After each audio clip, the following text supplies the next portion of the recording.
The fog falls on another park this weekend, and finally, it's Friday and opening night of Haunt at King's Dominion. Welcome back to Eddytainment. My name's Eddie, and we are back at King's Dominion. We got Dominator going in the background.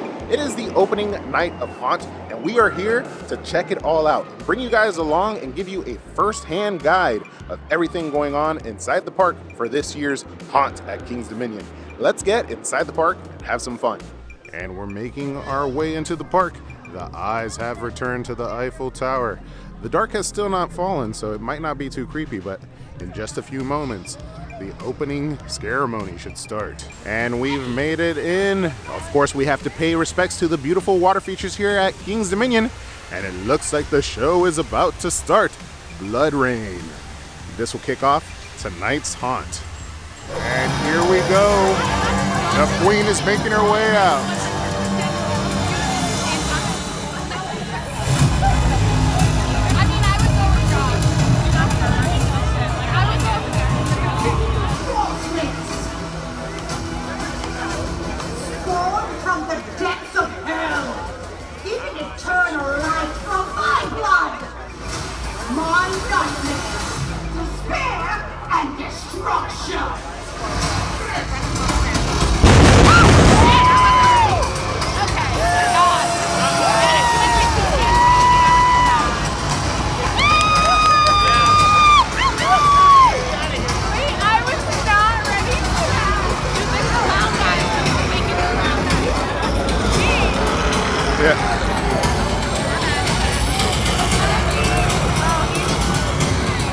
And the opening ceremony is done. Blood Rain. The Queen has introduced her monsters, and we're going to start making our way through King's Dominion and checking out some of the houses. One of the ones that I'm really interested in is the new MonsterCon, replacing Condemned, one of our favorite houses here at the event. So I may be a little bit critical, but hopefully it doesn't let down. Let's make our way into MonsterCon. And as we make our way through the line, one of the beautiful things of coming during the opening weekend, and definitely opening night, is the lines are not too crazy. Obviously, it may get a little bit busier throughout the night, but right now, we're basically walking on to MonsterCon. And first house in the bag, we got MonsterCon. And I can't say that it's better than Condemned, but it is a super cool idea with a lot of scare actors. If you guys don't notice, we're here with Monique and some family friends as well, and they were all getting terrified. I think it's a nice little change, but I do miss Condemned a little bit. That being said, we'll keep making our way through. We'll give you guys some feedback on the rest of the houses here, as well as some of the scare zones. We're about to make our way through our first one. And let's make our way into Pumpkin Eater. Oh, and I like what they've done with the little crossover. Of course, you could always expect the skull with the little waterfall here. And they definitely have their sliders out and about. Oh, I think they see me. Oh.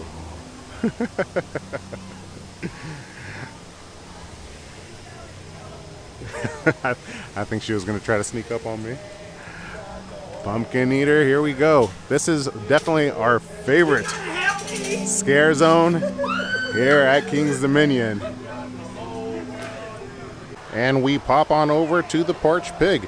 And I want to give a little shout out to our friend of the channel, Wayne, Steeler Wayne. He's here with us today and has gone through some of the houses with us. And he let me borrow his cool lantern. This year, King's Dominion is doing an interactive lantern for the haunt season. So as you can see, this cool thing is a nice little piece of memorabilia, a nice little piece of merch that you could take home to commemorate the year, but it also interacts throughout the park, and apparently it attracts the monsters in the scare zone.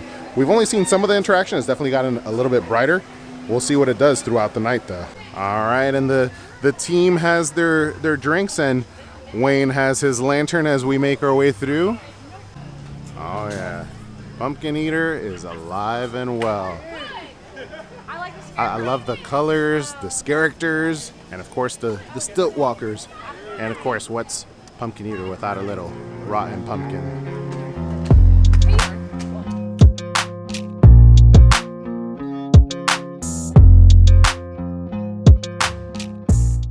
All right, and as we make our way through Pumpkin Eater, one of the things that they did in the opening ceremony is that they introduced two new characters, Destruction and Despair. Those are two of the monsters that are out here, basically making King's Dominion the ghoulish and spooky area that it is. So I hope that we run into them in one of the scare zones. All right, house number 2, Grim Woods, and it does seem like this one has a bit of a line. Let's see how long this takes. And just like that, Grim Woods in the bag as well. And I gotta say, Grim Woods, although not the best house of the night ever, it is a great house, and every single year for like the past 3 years, it's added something new. So now they have like this new like lighting system that goes throughout the sides of the whole entire trail, so you can stay on track, I'm assuming. I'm sure some people have some trouble going back there in the dark. But in addition to that, they have a bunch of new props as you walk on through. It's always like evolving every single year, so thumbs up for Grim Woods. Not the best, but definitely not the worst. It's definitely a solid house. All right, and our next scare zone is Masquerade. I feel like this one is a little bit obscure as far as the location, but one of the ones that I definitely would say you shouldn't miss. And here we go. Welcome to the Masquerade. It looks amazing in here. Watch where you're going! Hey. She got me. Are you going to dance? And the lantern that Wayne has as he follows me is interactive. It's doing different things, and check out Wayne's shirt, Edutainment. But the lantern is really cool. The monsters seem to be attracted to it, as well as it seems to do like different things, like change color and whatnot, depending on where you are in the scare zone.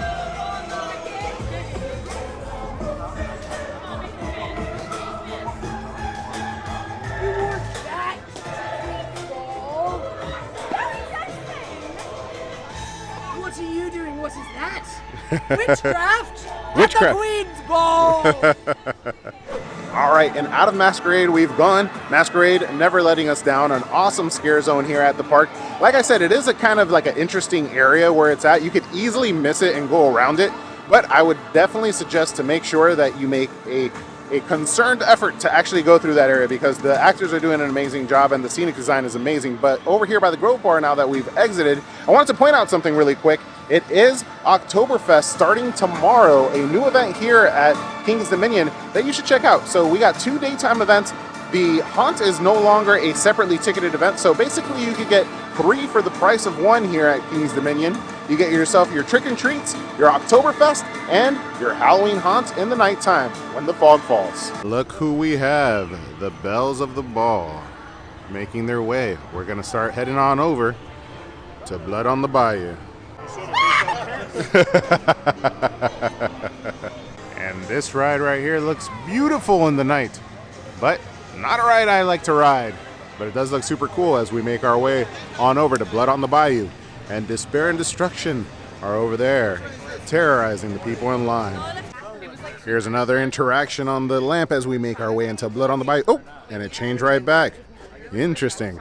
It's fun to like kind of like check out what the lamp does. And there's also like a little game that you could play like with other people who have the lamps. It's like a tap game, and you'll turn red if you lose or green if you win. But I'm loving these lines. Not bad at all.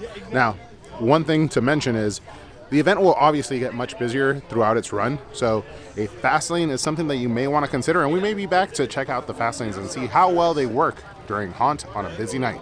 All right, and we just got out of Blood on the Bayou, another great house, and they've added a nice little touch, a whole new facade. You guys may not have noticed because she hasn't been on the camera, but Monique is here with us. So far, babe, how have you enjoyed the event? Let's see if I can brighten it up. Keep talking. There is way more scare actors than I thought. Yeah. And I feel like scared. they know that I'm scared. Yeah. When you scream. I'm trying not to typically scream, a giveaway. But I feel like the houses are different from last year so far, and the lines have been really fast. Yeah. And everyone's been so nice. Yeah. Like really, really nice tonight. So. And like I said, that's one of the things about the opening night is that. Thank you. I appreciate it. Oh, here. Woo! Thank you. Enjoy the ride. Always appreciate it when people say hi. But I didn't lose my train of thought. The event when it starts is always slower in the beginning. So it's nice to go through the event today. The lines haven't been crazy. You can get yourself some night rides as well. So some of our friends right now are jumping on Twisted Timbers. We stepped aside so we could do this little clip and talk about Blood on the Bayou. But Blood on the Bayou, whole new facade. The walkthrough is amazing. The characters inside are doing a great job. There's so many in there. Not to give anything away, but there's a lot in there. Yeah, in years past, I think that's one of the things that's hindered some of the haunts that we've been to, not just here, and for specific reasons. But now I feel like they've gotten the staffing down. We're gonna keep making our way. We've done two houses. We still have 4 to go. And we continue our way, and the Eiffel Tower is staring down on us. Our next house will be Trick or Treat, another fan favorite here at King's Dominion's Haunt. And check it out, we're walking again through the Oktoberfest area. Right now it's currently not going, but they have all the seating. Looks like they have one of those banners where you could actually do some of the painting. So I'm sure it's gonna say Beer Fest at the end. Tomorrow's the first official day. We'll have some bands here as well. And a nice little seating area. Oh, It's so nice. and it's kind of like grassed. This is so nice. And then the vendors will be over here with some seating areas. And check it out, they have this little like hay area over here as well as you make your way out. Interesting. I wonder if there's just gonna be like a seating area. Like this is all like little benches. I like it. And before we make our way to Trick or Treat, we can't forget Cleaver Brothers Carnival. Let's enjoy a little carnival before we get our next house done. Eddie! Eddie!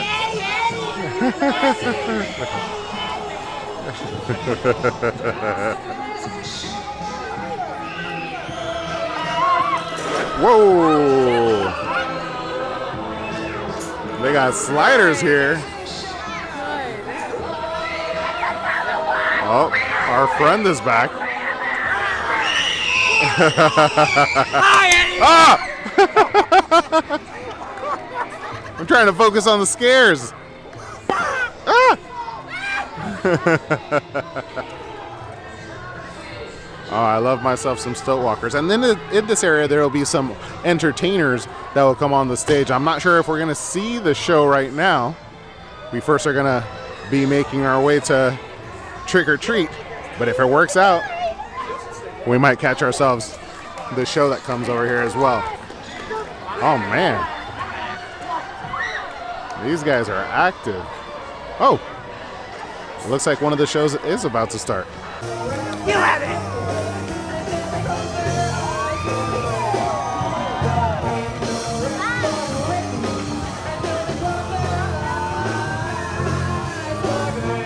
And I just want to say a quick thank you to all the guys and girls inside of Cleaver Brothers Carnival. That was awesome. You guys showed a lot of love. I appreciate it. And the lines are amazing. Trick or Treat, almost straight to the front. Just a little wait, maybe about like 30 people ahead of us. Here, remember this. But soon we'll be back with the witches. All right, before our next house, we're making our way into Jungle Expedition to check out the Side X Scare Zone. And similar to basically all the areas, this Scare Zone right here has kind of changed its style.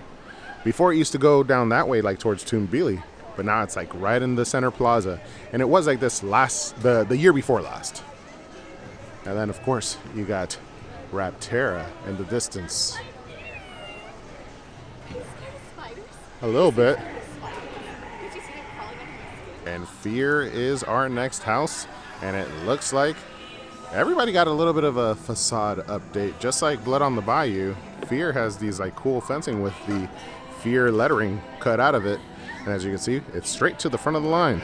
Let's make our way into Fear. All right, and nothing spooky about this area. We're going through Planet Snoopy. We just got out of Fear, and I gotta say, Fear, again, the facade, a nice little refresh to the facade, but it did need a little bit more actors. But the actors that were in there got me a couple times. I'm not gonna lie, I did get scared. Not typical, but a couple of them caught me off guard. Good jump scares.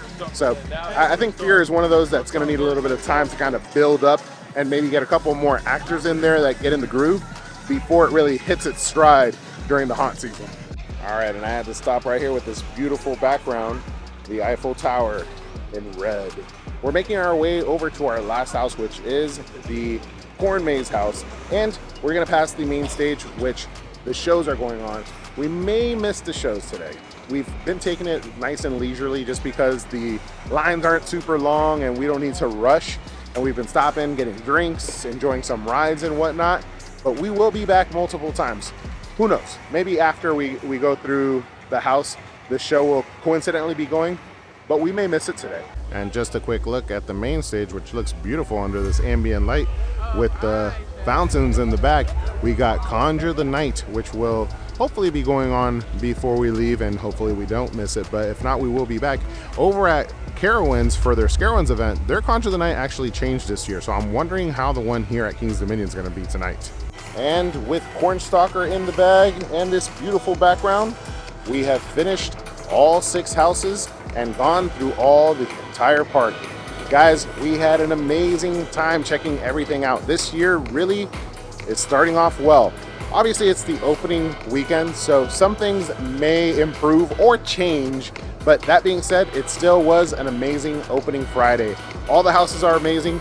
I am kind of sad that Condemned is gone. That was one of my favorite houses, but its replacement in MonsterCon is actually a suitable replacement. Maybe not the best replacement, but it does do a good job. I hope you guys enjoyed coming along. I enjoyed bringing you guys along for this spooky night here at King's Dominion. We will see you on the next one. But up till then, don't forget to ask yourself, have you been entertained?